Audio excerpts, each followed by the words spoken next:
السلام عليكم ورحمة الله وبركاته. أنفسنا ومن سيئات أعمالنا من يهده الله فلا مضل له ومن يضلله فلا هادي له، وأشهد أن لا إله إلا الله وحده لا شريك له، وأشهد أن محمدا عبده ورسوله. أما بعد فأعوذ بالله من الشيطان الرجيم. بسم الله الرحمن الرحيم. ألف لام ميم ذلك الكتاب لا ريب فيه هدى للمتقين. سبحانك لا علم لنا إلا ما علمتنا إنك أنت العليم الحكيم. رب اشرح لي صدري ويسر لي أمري واحلل عقدة من لساني يفقهوا قولي. اللهم صل على محمد وعلى آل محمد كما صليت على إبراهيم وعلى آل إبراهيم إنك حميد مجيد. اللهم بارك على محمد وعلى آل محمد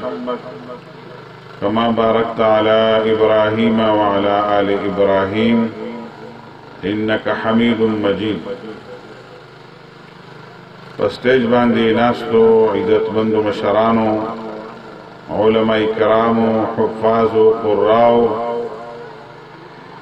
او ډیرو درنو عزت مندو مسلمانانو رونو، قرآن مجید دا اللہ پاک کتاب دے او دا پخوای او بحث تیر شوه دے جو قرآن مخلوق دے کہ غیر مخلوق دے، او پدې باندې پخوا مناظرې او بحثونه جګړې شوې دي. چا ویل چې قرآن مخلوق دی لکه څنګه چې موږ مخلوق دي، او چا ویل چې قرآن غیر مخلوق دی. د اهل سنت والجماعت باقي سلور امامان او نور امامان شامل دي. دا غوی د قرآن او د حدیث پرانا کی صحیح تحقیق دار چې قرآن غیر مخلوق دی. اسمانونو زمکی مخلوق دی، دا نورم مخلوق دی، انسانم مخلوق دی، پیرانم مخلوق دی، موږ ټول مخلوق دا ټول مخلوقات دي. پرې مخلوقاتو کې قرآن شریف چې غیر مخلوق دی، دا الله پاک صفت دی، دا الله پاک کلام دی، دیتا کلام الله وی. کلام النبی ورته نشي ویلې، د نبی علیہ السلام خبرو ته احادیث مبارکه وی، او دیتا دا الله خبری وی، دا الله کلام دی. او عبدالله ابن عمر رضی الله عنه متعلق راضی وی هغه چې کله د قرآن شریف تلاوت کولو او هغه بس وخت پورې تلاوت کو بیا ورته یاد شو دا خو زه الله پاک کلام ویما، نو په جړا به شوې هذا کلام ربي، هذا کلام ربي، دا ما د رب کلام دی، دا ما د رب خبرې دي، دا ما د رب کلام دی. جړل به بیا نو قرآن شریف چې دا د الله پاک کلام دی. دویم دا چې نبی علیہ الصلوۃ والسلام الله پاک معجزې ورکړې وي، او په 1000 معجزات باندې باقاعده امام سیوطی رحمه الله کتاب لیکلی دی. او دا الله د رسول په معجزاتو کې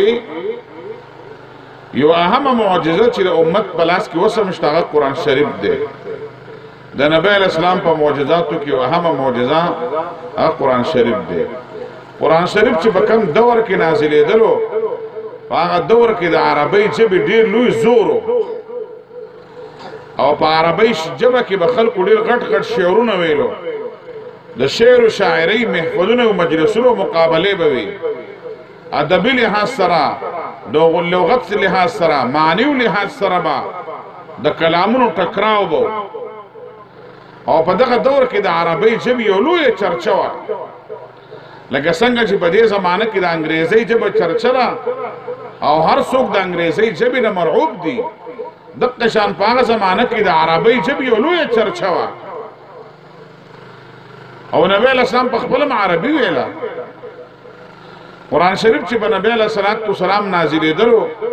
نو د هغه عربو خلکو شاعرانو او د هغه عربو خزمه کې د خلکو اعتراض داو چې دا قرآن شریف مونږ ځکه نه منو چې دا پیغمبر یې ځانه جوړوي، مونږ دا خبرې نه منو، او یا دې ته پیریان ښیي، او یا دا کلام نه دی، دا جادو دی او سحر دی. نو قرآن شریف هغه عربو خلکو ته وویل وَإِن كُنتُمْ فِي رَيْبٍ مِّمَّا نَزَّلْنَا عَلَى عَبْدِنَا فَأْتُوا بِسُورَةٍ مِّن مِّثْلِهِ وَادْعُوا شُهَدَاءَكُم مِّن دُونِ اللَّهِ إِن كُنتُمْ صَادِقِينَ فَإِن لَّمْ تَفْعَلُوا وَلَن تَفْعَلُوا. کستاسو د عربو خلکو د دنیا د خلکو دا شک چې قرآن شریف د الله کلام نه دی، دا د الله پاک صفت نه، آسماني کتاب نه دی، نو الله پاک هغه وخت کې عربو ته ویلو تاسو په عربی ژبې پوهیږئ او ښه سبقونه ویلي دي، تکړه شئ، ټول راغونډ شئ او د قرآن شریف په شانتي یو صورت جوړ کړئ، یا یو لس آیاتونه جوړ کړئ، یو آیات جوړ کړئ، او یوازې نه ټول دنیا خلق راغونډ شئ. نن هم دنیا ته الله پاک نن هم وایي قرآن کله چا قرآن شریف متعلق شک دی او خلق وایي چې قرآن خلق ترقی ته نه پرېږدي او مونږ ترقي کړې ده او مونږ ډېر سبقونه ویلي دي. الله وایي که ته ډېر تعلیم یافته یې او ډېر سبق دې ویلی دی نو تکړه شه او د قرآن په شان یو صورت جوړ کړه. نن هم چیلنج دی. قرآن وایي ته یې ټمبم جوړولی شي خو ته قرآن یو آیات نه شي جوړولی ښه، او ته غوري میزایل او شاهین میزایل جوړولی شي خو د قرآن یو آیات نه شي جوړولی، یو صورت نه شي جوړولی، او ته د قرآن شریفو مقابلې نه عاجز یې نه شي کولی. سپوږمۍ ته ختلی شي به، سیاراتو ته به هم ختلی شي، خو ته د قرآن شریف مقابله نه شي کولی. د دنیا خلک څومره هم ترقي وکړي، ټمبم جوړ کړي او که سمارټ موبایل فونز جوړ کړي او که نیټ ایجاد کړي او کمپیوټر ایجاد کړي چې څومره ترقي کوي که نه، د دنیا ټول علوم خلک به د قرآن مخې ته عاجز به وي، سر به لګوي، پوزه به راکاږي. د انسان علم چې دی او پوهه او سمج او د هغه ترقي د قرآن په مقابله کې تسلیم ده بیا، ځکه قرآن ویلی دی فإن لم تفعلوا ولن تفعلوا. که د قرآن د نزول په وخت کې او د پیغمبر په وخت کې چا دا مقابله ونه کړه شوه قیامت پورې څوک نشي کولی. د قرآن شریف نن هم چیلنج دی چې چا سره څومره ډیګریانې او څومره پروفیسران دي او ډاکټرز دي، څومره ساینسدانان دي، د دنیا څومره ماهرین خلک راغونډ شي یو آیات په شانې جوړ کړي. دا انسان د دې مقابلې نه ځکه عاجز دی، دا انساني کلام نه دی، دا د الله پاک کلام دی. یو بنیادی خبره دا ده. بل یو هم خبره دا ده چې اسمان نه خو نور کتابونه هم راغلي دي، تورات هم راغلی، انجیل هم راغلی، زبور هم راغلی دی، قرآن هم راغلی دی. تورات وران شوی دی، ګډوډ شوی دی، زبور وران شوی دی، ګډوډ شوی دی، انجیل وران شوی دی، ګډوډ شوی دی. قرآن شریف متعلق اللہ پاک فرمائی انا نحن نزلنا الذکر و انا له لحافظون. اللہ قرآن ما نازل کړه دا به تر قیامت پورې بالکل محفوظ بی. په کتابونو کې هم د لکونو قرونو حافظانو قاریانو پسینو کې هم. د دنیا کې د یو کتاب هم حافظ نشتا، په دنیا کې یو کتاب هم نشي هغه قرآن شریف په شان خلک تلاوت کوي. دا یو کتاب دی چې د دې په دنیا کې حافظان دي بې شمېره دي، په لکونو قرونو باندې تعداد دی راغی. په دنیا کې د دې لوستونکي ډېر سیوا دي او د دې یو لوی بنیادي برکت دا دی چې قرآن شریف تقریبا د هر مسلمان په کور کې شته دی. داسې کور څوک د مسلمان نشي ښودلی چې په هغې کې قرآن شریف نه وي. دا د الله تعالی ډېر ښایسته او ښکلی کلام دی. خو دا به څه له راغلی یر مونږ دومره فضیلتونه م وایو چې په یو ټکي باندې لس نیکۍ میلاویږي. د دې حافظ څوک چې حفظ وکړي نو حافظ ته به الله پاک بیا په قیامت کې وایي اقرا وترتقي ورتل کما ترتل فی الدنیا. حافظ صاحبو قاری صاحبو جنت ته ځه سبق وایا او چې کوم ځای کې من الجنة والناس ویل ساره بنګلې او ساره ماڼۍ او ساره بلډینګ آخري چت باغی دومره لوی محل به وله ورکوي الله پاک. ډېر لوی انعامونه دي په آخرت کې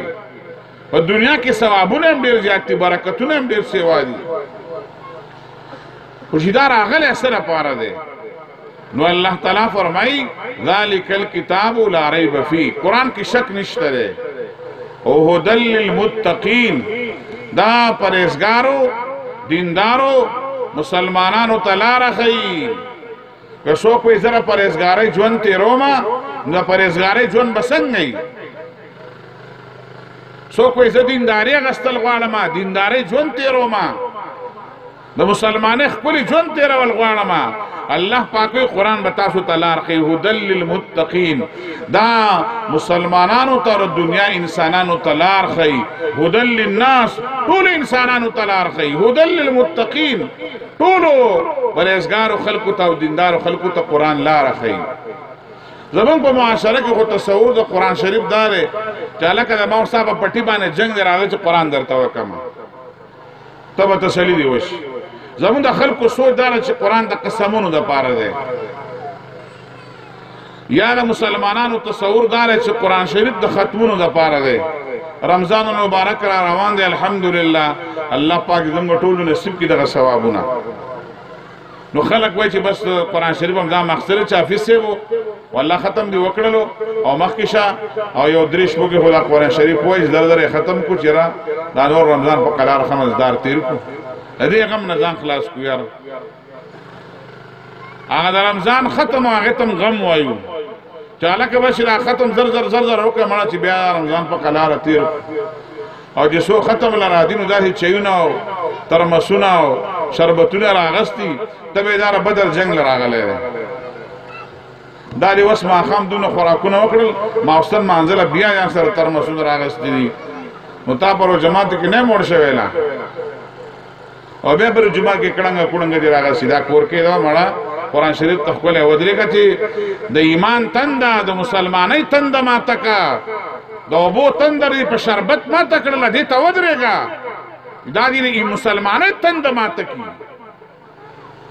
نو بهرحال یوازې د رمضان د ختمونو دپاره خو څه مستحب او نفلي او سنت عمل دی دا نو په تراویح کې ودرېدل پکار دي خو اکثر ځوانانو ته وایم اوس خلک نه ودرېږي ځکه چې د فیسبوک او د سمارټ فون دور دی او خلک دغې ته ناست دي او یا ټورنمنټ شروع شي په رمضان کې ټورنمنټ دی او دا کله ناکله زموږ ملګري مولا لیټونه میټونه والا کوي پیسې مولا ورکوي دا ګناه ده رمضان د ټورنمنټ میچ نه ده رمضان چې دا د ثوابونو میاشت ده دا شهر القرآن دی دا د رمضان د قرآن میاشت ده په دې کې ټورنمنټونه کول او په دې کې ګیمونه کول دا ټیک خبره نه ده یا خوبونه کول دا د خوبونو میاشت ده جي سهار خلک وده شي ماسپښین له ډېر په زور راپاڅېږي او داسې زنجېدله زنجېدله پوډري را رواني د ځای نږدې کې ځان نه به پوډري نه جوړی دې کې به چوس شه به خوب هم کم خوراک هم کم عبادت کې تکړه چې مخ دې رڼا را پرېږدي چې دا مخ دې پی را پرېږدي او چې ایمان دې تازګي را پرېږدي او د ایمان تنده دې ماته شي د رمضان مبارک را روان دي ختمونو ته به ودرېږو به انشاءالله په قلاره حافظانو ته هم په قلاره به وایې ښه که څوک ودرېږي ودرېږي که نه زر زر یې مه وایې د قرآن شریف نه خوند او مزه والئ خوند او مزه د ختم نه والئ نو رمضان د ختمونو دپاره نه راغلی دا خو اضافي ثواب دی ردي نو دویمه دا چې ما کور جوړ کړی دی کور کې د برکت دپاره به تلاوت ختم وکړو دې لپاره نه دی راغلی دکان کاروبار شروع کومه دې لپاره نه دی راغلی یاره زمونږ مشر او پلار او تره و مړ شوی دی مور مړه وه راځئ ختمونه وپسې وکړو نو دا د مړو د ختم کتاب هم نه دی ګورې ښه دا د مړو د بخلو دپاره نه دی جمدو د بخلو دپاره جمدو عمل پوکړه چې الله پاک مړه شي جواب بخي چې مړي ټول عمر قرآن له ګوتې نه دي وروړی زه بس اوس وایم والله بخله کېږي به داسې نه ده دا خو زموږ د وطن د خلکو رواجونه رسمونه علماو دومره لیکلي دي که تا سبق ځان له وویل که نه ته نه سبق په مور پسې بخه مور مې مړه ده نو ثواب رسیږي احناف یا وبه رسي ځه شوافي وایي نه تلاوت تا کړی ثواب یې پلار له ورکړې دا څنګه طریقه ده خو داسې ونه کوي چې بارې در هغسې به مړي پسې ختم کوم زموږ د معاشرې تش ختمونه قسمونو ته قرآن شریف پاتې شولو نه قرآن شریف د معاشرې د نظام چلولو دپاره دا د هدایت او درست کتاب دی، دا نه د قصو کتاب دی، دا د تاریخ کتاب دی، دا د معاشرې سپریم لا پکار دی. ځکه خو قرآن شریف ویلی دی ان الحکم الا لله، په مخ د ځمکه به د الله پاک حکم چلیږي، د بل چا حکم به نه چلیږي، او د الله حکم قرآن شریف دی. مسلمانانو بس قرآن شریف تش ختمونو ته پاتې شولو او د حکم خبرې خو لارلې. زمونږ په اسمبلی کې چې پارلیمنت اجلاس شروع کېږي نو قاري صاحب لږ تلاوت وکړه چې کومې ښځې منبران یې غزل سره سرونه پټ یاره د پول افتتاح راشي قاري صاحب لږ تلاوت وکړه. په دې پول کم کمیشن هم ډېر شی ورکړی او رشوت هم پکې ورکړی و، ښه ګناهګار شوي وو چې لږ تلاوت خو وکړي تیار. دا لاسه کې چې خلک د بینک افتتاح کوي نو د قرآن تلاوت پکې کوي. قاري صاحب لږ تلاوت وکړه د سود مرکز کولاوه چې الله پاک موږ په سود کې ښه ګټه راکړي. او یا زمونږ په معاشره کې دا چې کله مړی ښخ کړو قاري صاحب راشه لږ رکوع وایه که نه، د مړي خپو ته او د مړي سر ته رکوګانې ووایه نو خیر خیریت وي. دا زموږ د معاشرې هغه خبرې دي چې دا مونږ د قرآن شریف دغه مرکزي هدایت نه، د مرکزي خبرې نه مونږ ټول امت مسلمان، ټول مسلمانان، پونے 2 ارب مسلمانان دي، 7 ارب انسانان دي په ټوله دنیا کې، په باندې 15 اربه انسانان غیر مسلم دي او پورے 2 ارب انسانان مسلمانان دي. په دومره لوی تعداد د مسلمانانو کې یو لیش ځمکه څوک په دنیا کې نشي ښودلی چې په هغې کې د الله د قرآن حکم نافظ وي، د الله پاک د قرآن شریف د حکم ترتیب خلکو خپل کړی وي. چې د قرآن شریف ترتیب نشته دی نو بیا چې کله زموږ خلک تپوس کوي وایي دا پلانکي رانه پیسې غواړي ورکم که نه ورکم نه کړم. اوس دا د میټرک او امتحان ختم شو، دا بل شروع دی. یو ماشوم ما ته ویل مولانا صاحب زه هغه استاد په ما باندې چا ډیوټي راغلی او 1000 روپۍ په موبایل کې ولېږم نو څنګه به ما بچی محنت کوه صحابت شپه فیسبوک ته ناست دی د ورځې ګیمونه کوي په کلاس کې و ځان د په 1000 روپو باندې ځان خلاصوي. بیا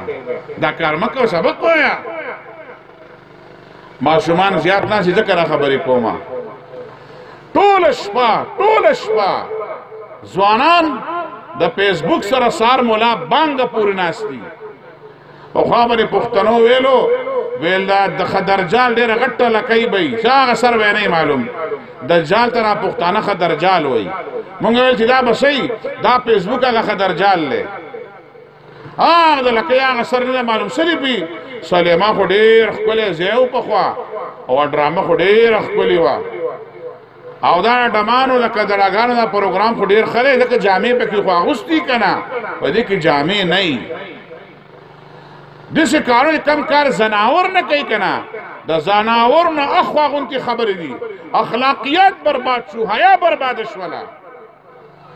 مونږ ځکه وایي د قرآن نظام په کار دی د بچو ځوانانو سترګو نه سیمنټ جوړ کړل. دا خو د دې علماو ته به دعا کوو چې داسې د بچي را ټینګ کړي دي او دې خلک حافظان کړل او چاته ناظرې ویل او چاته نوراني قاعده او چاته ترجمې. دا خو زموږ د معاشرې دپاره دا علما او حفاظ او قرا د الله رحمت دی. که دا نه یې پته نه لګي څه کاڼي به راورېدل، څه طوفان به راتللو، بیا څه قهر او غضب به راتللو، غرونه به راغښتل به کېدلو. بچو ته وایم، ځوانانو ته وایم احتیاط وکئ، خپل حیا خپل غیرت بچ کئ، خپل مسلمانی بچ کئ، مشرانو ته نگرانی وکئ. او چې کله مشران فکرمند دي که نه نو الله پاک خیر هم ورکوي. دا امام بخاري رحمه الله پلار چې کله مړ کېدلو نو هغه ویل زه خپلو بچو ته دولت او رزق پرېږدم، وګوره زما په دې رزق کې یوه نوڼۍ هم حرامه نشته. حرامه څه کې وی یو مشتبه یوه نوڼۍ به کې شکیم نشي، پاکه راکه پلیته ده. نه، زما مال 100% حلال دی. او امام بخاری چې پیدا شوی نو وایي دا ړون پیدا شوی، ها د مور نه ړون پیدا شوی امام بخاری رحمه الله. مولا میندو خو د بچو په هر څه باندې پوهېږي، د امام بخاری مور چې کله وکتل چې زمانه بچی خړوم دی نو په سترګو کې نظر نشته دی د شپې پاسې دلا او الله پاک ته په جړا شول او دعاګانې کولې والله پاک دې کریږي چغې واله ویل د خپل معصوم د محمد ابن اسماعیل په سترګو کې نظر غواړم وای جړل الله پاک چې کله ودشولا په خوب کې ورته څوک رالل ورته ویل بیبي پاسېګا او د کم معصوم نظر چې غوښتلو دا معصوم په سترګو کې نظر راغلی دی د امام بخاری مور چې را پاسې چې وې قتل امام بخاری له الله پاک نظر د بسترګو کې نظر ورکړ خپل سترګې وي بسترګو کې نظر راغلی دا د مور دعا وخا د امام بخاری مور وای وای ما د خپل بچلا چې کله په ور کول ما به او د سردام کولو دا او د سردام نه بغیر ما دې بچلا په نه دی ور کړی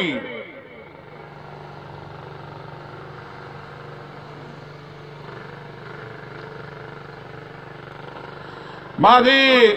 بچلا په نه دی ورک پېګ می ورکول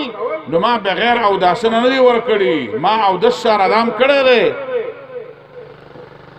او هغه پس مینه بچیله په ور کړی دي باندې کله پاکیزه ژوند تیرې کړم اوریانه په کورونه کې زنانه منځونه کوي او د شردام کې تلاوتونه کوي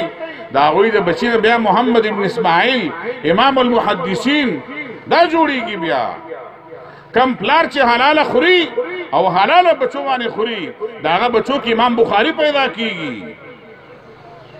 عبد الله ابن مبارک رحمه الله د خپل زمانه غټ عالم تیر شوی یو ځل بغداد تراغه د هارون رشید خضر اخکارش ولا د دنیا را بازارونو ډک روانو د خلکو د هارون رشید خزی الله سي چلله دومره خلک راوتی دي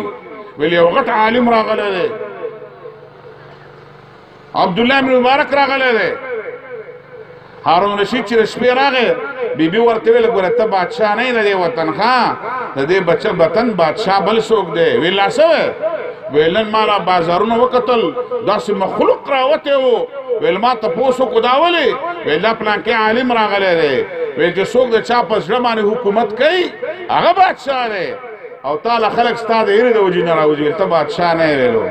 ستا د زور بادشاهي ده او د هغه د زړونو بادشاهي ده خدا دومره غټ عالم څنګه جوړ شوی د ده پلار مبارک نومو او مبارک د یو سړي د باغ د انارو د باغ باغبانو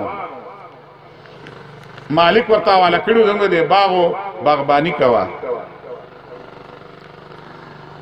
دا مالک یو ځل راغی او ما مبارک المبارکه انار ته مړ شي او انار راوړل چې کټه کې چوي خو مبارک پاسه دو انار چراو شو دی ونی نه کټه کړو چې هغه خلیل ویوړو مالک تریو الکه مبارکه انار دی تریو راوړل ورشه بلی ونی راوړل د بلی ونی نه چې انار را کټ کو ورته او کټې کو ورته چې هغه وسکو هغه د هغه نه زیات تریو مالک ډیر قار شو مبارک تعالی که څنګه باغبانی خلک وای کنه لکه قالو چې په باغ کې کوم ونه خوګره کوملو چې خوګيري کوم خوبانه خوګيري دا باغبان ته کوم شل تعلق خره کوم ونه خره مبارک پاسه د بلی ونی نه ولا انار راوشو کو چې انار کټ کو هغه سم تریخو د ما باغ مالک ډیر قار شو مبارک تا ویل دومره زمانه دي زما باغ خصمانه وکړه او بخار کې ګوړه کې او دا تا ته وسه پورې ونه نه معلومه چې کوم ونه انار خوګ دی او کم ترش دی او کم تریخ دی هغه له سه بنا ما ته نه معلومه ویل ولې ویل تا ما ته ویل د ما باغ وبکوا د ما باغ ګوړوا او د ما باغ ساته او تا ما ته نه ویل زمانه باغ نه مبارک انار هم خورا ویل ما دومره زمانه ستاده باغ باغبانی کړی را او ما ستاده باغ نه یو دانه انار نه خوړلې مالک خو ډېر هوښیار او مالدار سړی و دا خو ډېر ایماندار نوکر دی په ایمان یې ووایي چې زموږ په دې کلي کې چېرته دا لوچو باغ یې پکې راغورځېدلي که نه ځان له پخپله په تور کړه مړه راواله دی کې څه ګناه خو نشته دی هغه فیجي صاحب به پردي باغ ته لاړلو په سترګو ړوندو ویله دغه بیا راشو کول وږي ویل چې یو آفیس صاحب یو څو وږي مات کړي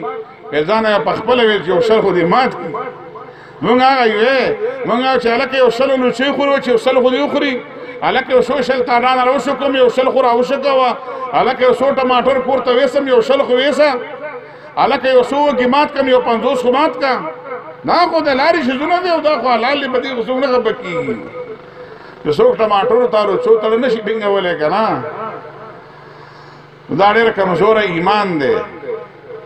دی مبارک دی مالک چې دی دا لور وای ولور یوا دی مبارک یو ځل ویلو د ما یو لور د ډېر رښتې پسې راځي زما د خځې په جوړ نه راځي څه وکړو مبارک ورته ویل دا يهوديان مالدار زمګوري يهوديان غریب سړي لور نه ورکوي عیسایان خپل زمګوري خپل او خوبصورت زمګوري ویل زمونږ پیغمبر ویلی دی چې دیندار وګورخه حسن او جمال پسې مالداري پسې مگر دا الله رسول فرمایي دینداری مبارک دی خپل مالک ته مخکې دا خبره کړې وه دا سړی چې کور ته لاړلو بیبي ته ویلو ویلې د مبارک خو ما ډېره ایمانداري نه وکتله وګوره دومره زمانه د ما باغ څه خصمانه کړې ده باغباني کړې ده اوسه پورې یوه انار دانه نه ده خوړلې ته ویلو ویل دې ایماندار له خپل لور ورکوم ښځې ویل نه دا زه سپېره ده لور ورکومه بارل سړي څه وخت پس چې خپله ښځه راضي کړله او د مبارک له خپله لور ورکړه او مبارک له الله پاک زوی ورکړلو او د هغه نوم عبدالله د هغه سړي زوی و چې کوم سړي پردي باغ کې انارو تړه ټینګ کړی و چې څوک حلاله خوري پاک ژوند تېروي عالمان حافظان قاریان مجاهدین زبرګان اولیاء کرام به پکې پیدا کېږي د پاکو رزقونو او د پاکو خوراکونو په بچو کې په نسل کې د وینو غوندې سرایت کوي بیا د خپل رزقونو خیال ساتل پکار دي دا معاشره چې بې احتیاطۍ طرف ته ګناهونو طرف ته لاړله ځکه قرآن شریف موږ د ختمونو په تصور باندې پیژنو د قسمونو په تصور باندې پیژنو د ښکلولو په تصور باندې پیژنو نور په بل تصور باندې دا نه پیژنو او زیات داره چې مدرسه چلو حافظانو په بنیاد شریعت ترجمه کو بس دومره نه پورته نه ځو بیا بس قرآن شریف په المارو کې پروت دی وسو ترجمه په ټولو مدرسو کې شروع دي علماء کرامو دورو تفسیر شروع کړی دي شرکت پکې پکار دی چې نور څه نشو کولی د قرآن شریف ته خو کینو که نه علما دورو تفسیر کوي پنځه شپږ غنټې مسلسل لګیایي په روژه کې هم لګیایي د روژې نه مخکې هم لګیا وي نو دا د دورو تفسیرونو کې شرکت پکار دا هم فرض دي او قرآن شریف چې کوم مقصد دپاره راغلی هغه مقصد امت شاته غورځولی دی دا قرآن شریف به د معاشري حکمران کتاب به وي ټول خلک به د دې لاندې ژوند تېروي دا الله د حکمونو لاندې به ژوند تېروي د الله حکمونه به د قرآن شریف کې دي دا سوچ زموږ د معاشرې نه بلکل ختم شولو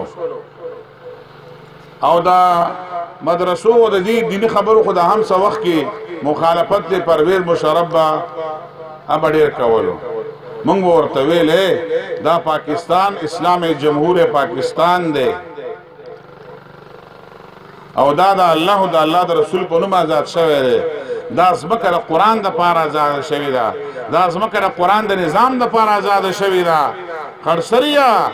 مونږ به په دې وطن کې یو وطنۍ دا به مونږ ویل ورته دا مدرسې به وي دا طالبان به وي دا پټکي به وي او دا ګیر به وي دا منارې به مې او دا ګیرې او بولقې به مې ته به بیانې د ښځو د بولقو ډېر سخت مخالف و ښځو ته یې بولقې لرې کوي چینیانې ښځې بولقې نه پسروي وایي ځکه هغوی ځکه ترقي کړې ده مونږ ویل ستا ښځه خو هم بولقه نه پسروي تا کومه ترقي وکړله دا یو پروپیګنډې کوله ډېرو علما یې مړه کړل ډېرې مدرسې ورانې کړلې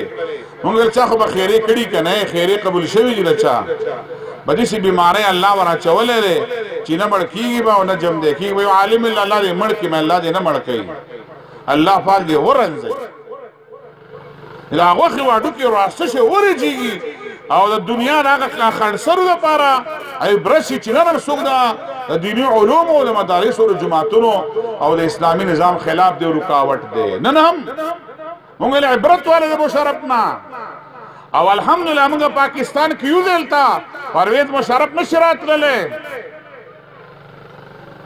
دا د پاکو خلکو ښکلی وطن دی موږ به د خپل وطن هم حفاظت کوو د خپل قوم هم حفاظت کوو موږ د اسلامي اقدار او د قرآني نظام حفاظت کوونکي ان شاء الله. دا څوګوره هغه څومره لوی عبرت دی او کله نا کله زموږ دا سرکاري خلک هم په دې پسې خلک چې مدرسې ښکته او مدرسې پورته. ما په مدرسه کې سبق ویلی زموږ استادانو له به تاسو چانده ورکړي. مولانا شیخ عنایت الرحمن رحمت الله علیه، مولانا ګور رحمان رحمت الله علیه، دا زموږ استادانو عالمانو شیخانو زموږ تاسو له خلکو به چندې ورکړي په سبق ویلی دی. همغه سرکار 20 روپۍ هم نه لګېدلې. موږ له چا وظیفه راکړې ده سرکار نه سکالرشپ راکړی دی. موږ نه عوامو چاندې ورکړي دي، عوامو مدرسه چلولې ده. نن هم عوام مدرسه چلوي، نن هم عوام دیني علوم خوري. پاکستان په بجټ کې 1 روپۍ هم د دیني مدرسو لپاره نشته دی. نه په ډسټرکټ کې شته، نه په یو ویلج کونسل کې شته، نه په صوبایي کې شته، نه په قومي کې شته. 1 روپۍ د سپارې دپاره نشي یو ماشوم له پې سپاره والو، 1 روپۍ نشي د ماشوم له پې رحیل والو. مونږ وایو دیر شته خو اندیر نشته، اندیر نه دی. زموږ د دیني حلقو سره، زموږ د دیني حلقو خلکو سره په دې وطن کې ظلم او زیاتې کېږي. یو وخت به راشي په دې مخ ته ځمکه به اسلامي حکومت او اسلامي نظام وي او چې کم څومره مراعات د یونیورسټیو د کالجونو بچو ته ورکولی کېږي ښه خبره ده. دومره مراعات پر دیني بچو دیني طالب علمانو ته هم ورکولی کېږي به چې هغه خپل تعلیم جاري ورساتي. او موږ وایو په دې وطن کې داسې ادارې جوړې کوي چې یو ماشوم پی ایچ ډي کول غواړي په قرآني علومو کې چې هغه په علومو قرآن کې پی ایچ ډي وکړي. که یو ماشی قرأت 7 او قرأت 10 کول غواړي داسې اداره جوړه کړي چې قرأت 10 او قرأت 7 پکې کېږي او داسې اداره جوړه کړي چې د قرآن رسم الخط پکې خلک زده کوي. د قرآن شریفو د علومو لپاره مراکز پکار دي. سرکار دا کار نه کوي، موږ عوام دا کار کوو. دا څومره ښکلې خبره ده چې په بره ټکنۍ کې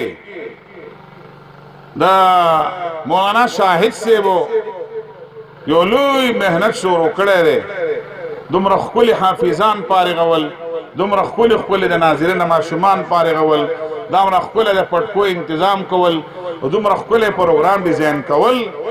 دې له موږ له شاباش له راغلي یو، مبارکۍ له راغلي یو. تقریرونه به دا علماء کرام کوي چې موږ دوی له د لرې نه راځو،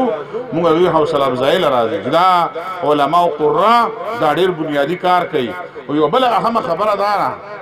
چې ستاسو د کلي ماشومان دي ټول مقامي ماشومان دي. داسې وخت به راشي هر کور کې به حافظ وي، هر کور کې به عالم وي او دا علاقه به ډېره برکتي علاقه به وي. بیا و ما تاسو به بچي هم وله ورکوو او نغدې پیسې به هم وله ورکوو. به اوس تاسو خلکو زه نن یو پروګرام نه راتلم ډېر زیات جنجونه و، ځکه چې بله ورځ خو رمضان ده چې دا په 28 باندې واده ونه شي خو بیا خو دنیا ورانېدله. په دې موټرو کې دا خلک ګډېدل، داسې ګډاګانې وې موټرې وې. هلکه د 9 لسو موټرو دا پیسې راغونډې کړي او دا د دیني مدرسه کې ورکوي. 15,000 روپۍ خو به کم از کم چې نږدې هم لري کتیاړی ته هم ورځي. 15,000 روپۍ خو په جنې لګي که نه. جنجونه پرېږدوئ او دا مړې درېمې پرېږدئ. پخوا په ځین په دې وطنو کې د مړو دا درېمې نه دی د مړو دا درېمې مو شروع شي. موږ دا ولې کوي دا ما راتره زوی کړی دا کار وایي. راجونه او رسمونه دومره ډېر شولو او دا په پکنیک باندې ځمه او دا پلا د نکلوزو پروګرام دی، دا رشمو پروګرام دی. زما یو دوست به موږ باندې په مدرسه کې یو 23 लाख روپۍ قرض و. ډېر مالدار زه پسې لاړم، ما مالدار یې او ما له 100 لک روپۍ راکړه. هغه ویلو ما سره نشته دی. ما ګوره بیا راله قرض راکړه. نو ډېر فریاد یې وکړو. ما ورته ایستل وکړه ماخوستن ماښام راشم ګډ جومات دی، ډېر شی منځګزار یې پکې. ما یې چنده بدله وکړم، یو 100,000 روپۍ به راته چنده غونډه شي. چې بچي دی ولګي نه بېګانه مړه نه شي. وایي نه مولانا صاحب داسې خو شته دی. ما یې زه بیا ټیک ده نو څه وخت پس لاهور ته تللی وم. د لاهور په بازار کې وایي مولانا صاحب ما چې وکتل هغه ملګری و زنانه ورسره وي. ما خیر شه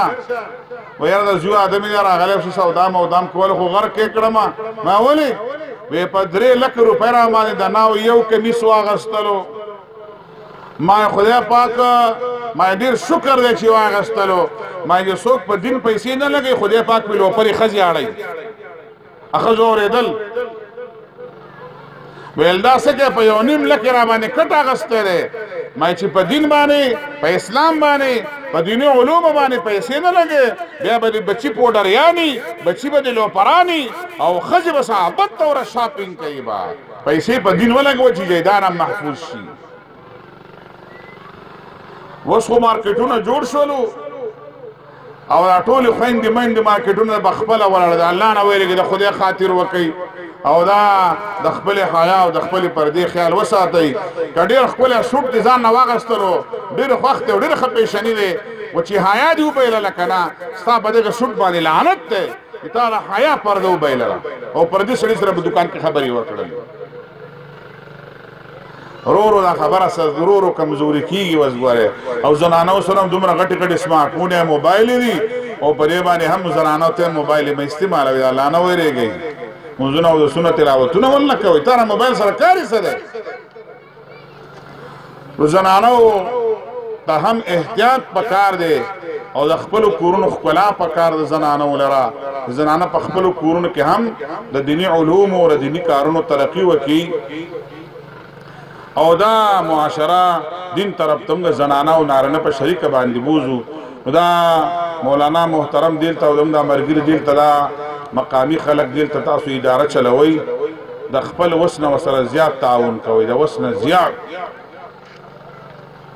راځي ورهیلونه شته کنيشتا تختې شته کنيشتا قران شریفونه شته کنيشتا او د ماشومان خوراک شته کنيشته د دې ضرورتونو پوره کول شاباس ورکول دا علماء ډیر نو ستړي تیری او تنخواګانې نشته دی ګوره ښه تنخوا چرته وه ما بل ورځ دستربندي وه زموږ د جومات د خپلو هلکانو ما په خپل ځای کې وویلو ما تاسو خبرې موږ استادانو له څومره تنخوا ورکوو 50,000 نه کمه ده بل استاد راته ویل 4 نه هم کمه ده ګورې څومره نه 4 نه کمه ده والحمدلله ګورې زموږ نه ښه خوري دنیا زندگی خوبصورت آخرت کو الله پاک اجر ورکړي زموږ د خلکو د رواجونو د رسمونو پیسو د ادارو دیني ادارو ته وباسئ دیني تعلیمي ادارو ته وباسئ د علماء له شاباس ورکړي د دوی ضرورتونه پوره کوي د دوی خیال وساتئ د دوی عزت وکړي دوی حوصله افزایي وکړي دا زموږ د معاشرې ډېر لوی خیر او برکت دی دا علما دلته په ډېر ښکلي انداز باندې دلته مدرسه چلوي دیني علوم خورئ دلته او په دې معاشره کې د قرآن د نظام دپاره کار هم پکار دی دا کارونه به هم کوو زموږ دپاره لوی چیلنج په دې معاشره کې د قرآن اسلامي نظام دی په دې خلک هم پوهه کوو به په دې خلک هم پوهه کوو به او په خپل هم به ځان د دې لپاره تیاروو به چې په دې معاشره کې څو پورې قرآن نظام نه راغلی دا سودونه به سود عام دی رشوت عام دی مونږ نه خلک تپوس وکړي جي نوکري مې کېږي خو 1,00,000 روپۍ رانه غواړي نو موږ څومره خلکو له پتې ورکړو چې ورکړه والله فایل مې بند دی او کار مې صحیح کړی دی خو کمیشن نه غواړي ورکم که ورنک مونږ خلک تپوسونه کوي ډېره دا ګاډه د بینک نه راوباسم په کښتونو باندې دا ټیک دی که ټیک نه دی مونږ وایو د ټولو مسالو د ټولو سوالاتو جواب یو دی چې زما او ستا په معاشره کې قرآني نظام راغی سودي نظام د کمیشن نظام او د رشوت نظام به ختم شي ستا سوالات به هم ختم شي بیا خو زه به چا چا سوال جواب ورکړم مونږ به چا چا ته لار ښیو به ایو جنا عزتمندو د قرآن طرف ته زمونږ توجه هم پکار ده قرآن له وخت هم ورکول پکار دي او د دې دیني ادارو سره پرستي هم پکار ده او څومره مشران چې راغلي دا هم ډېر ښه کړي دي دې ماشومانو حوصله افزایي راغلي ده دلته په سټیج باندې علما ناست دي مشران ناست دي او دغه د مقبولینو ماشومانو را دي بچو له مونږ مبارکباد هم راغلي وو او شاباس هم راغلي وو دوی حوصله افزایي هم راغلي وو او دې بچو ته دعا هم کو چې الله پاک دا بچي ښایسته ښایسته حافظان او قاریان او عالمان ته جوړ کړي او دا د پیغمبر د مسلې وارثان جوړ کړي او دا د قرآن او د حدیث ته حفاظت د دین د حفاظت وارثان جوړ کړي د اسلامي نظام اولنۍ دسته الله پاک دا جوړه کړي او دا ډېره خوشبخته او نیکبخته علاقه ده ځای په دې دلته دا مدرسې دي دي شاخونه دي او دا دستاربندیانې دي ښکلی پروګرام دی ډېر ښکلا ده